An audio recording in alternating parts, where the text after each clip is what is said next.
جس نے نبی پاک علیہ السلام کی سنت ادا اور نور نبوت کے فیضان سے اپنے آپ کو مزین کر لیا وہ ولی ہے۔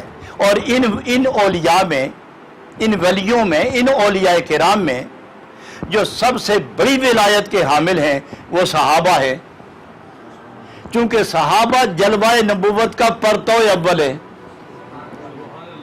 وہ پرتو اول ہے اور وہ قریب ہے۔ ہر فیض اور نور اور کیفیت ان سے چھن کر، ان سے نکل کر آگے جاتی ہے۔ پہلی صف پہ نور آتا ہے، پھر ان سے دوسری میں، پھر تیسری میں، پھر چوتھی میں، تو صف اول میں سب صحابہ ہے۔ یہ 1,24,000 صحابہ، یہ پہلی صف ہے جو نبی اکرم علیہ السلام کی اقتداء میں کھڑی ہے۔ نبی دیکھیں گے تو پہلے ان کو، سنیں گے تو پہلے ان کو، جلوہ گرے گا تو پہلے ان پر، فیض پائیں گے تو پہلے یہ صف اول ہے۔ اور اس اول صف میں جو سب سے پہلا ہے وہ جناب صدیق اکبر رضی اللہ تعالی عنہ۔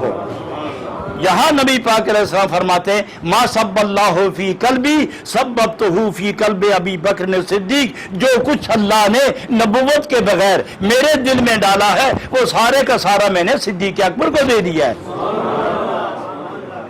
معلوم ہوا وہ صف اول میں، پھر درجہ اول میں، پھر وصل میں اول، پھر اسلام میں اول، پھر پہلی صف میں امام بن کر سب سے اول، پھر غار میں اول، پھر ہجرت میں اول، پھر مزار میں اول، پھر نبی پاک علیہ السلام کے اٹھنے کے بعد سب سے پہلے جو اٹھے گا اپنی قبر سے وہ صدیق اکبر ہوں گے۔